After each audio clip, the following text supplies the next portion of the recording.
درې پاکستاني مبصرینو پر افغان لوبډلې توهیني رشخند وهلی. شاهد افریدي او روحان الدین ویلي افغانستان مو په ماشومانو ووهه. پوره جزئیات په همدې ویډیو کې وګورئ او وینکاس میډیا چینل سبسکرایب کړئ.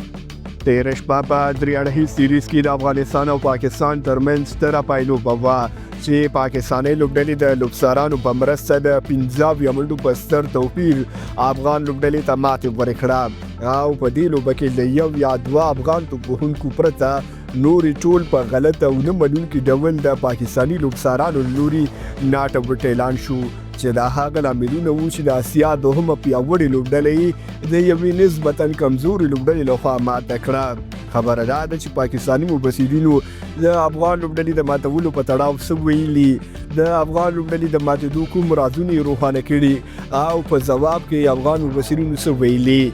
د دې ټولو پوښتنو ځوابونه د دې ویډیو په وروستۍ برخه کې درکوو.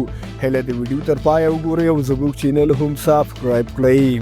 په درې اړخیز سیریز کې د افغانستان او پاکستان ترمنځ مهمه پایلوبه په ډېر بد او نه منونکي ډول پاکستان وګټله او له ګټلو وروسته یې په سپورتي رسنیو کې ګرم مجلسونه، نڅاوې او مسخرې پیل کړې. د دوی له منځه درې پیاوړي پخواني لوبغاړي او په کرکټ تبصره کوونکي له خپل حد هم تیر شول او په پوره سپین سرګۍ افغان لوبډلې ته توهین کړی دی.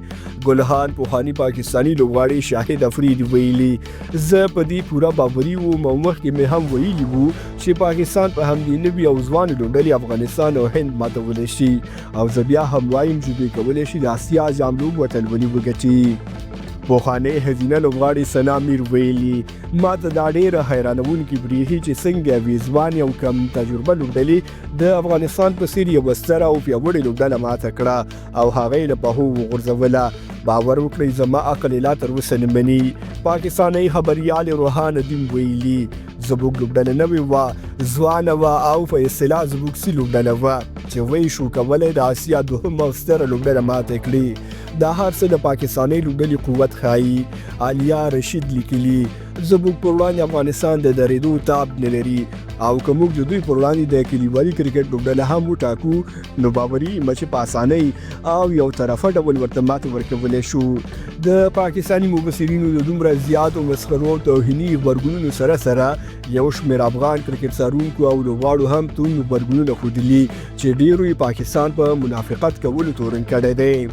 تر ټولو وړاندې د بیګانۍ لوبې په جریان کې راشد خان پاکستاني لوبغاړو ته له لوبسارانو شکایت وکړ او ویل دا مو څوک راوړي، دا خو هېڅ په کرکټ نه پوهېږي.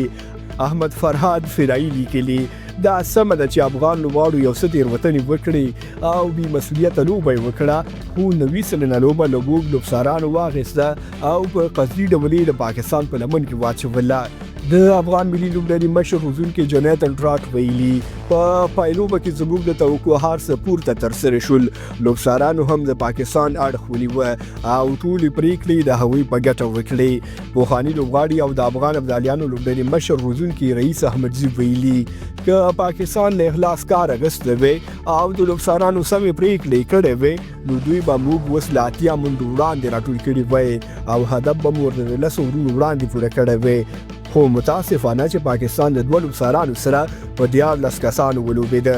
هغه څه چې د کرکټ له قوانینو پوره سرغړونه ده او د کرکټ نړیواله شورا باید دوی د دې لوبې د لوبسارۍ صحنې وڅېړي او له تورنو لوبسارانو سره د جدي قانوني عکس العمل وکړي. خوږو ملګرو تاسې هم له لوبسارانو شکایت لرئ که ځواب مو ووینو خپل غبرګون مو په کمنټ کې ولیکئ. د نورو تازه خبرونو لپاره زموږ یوټیوب چینل سبسکرایب او دا ویډیو له خپلو ملګرو سره شریکه کړئ. تر بیا ښې چارې لویه لامل شه.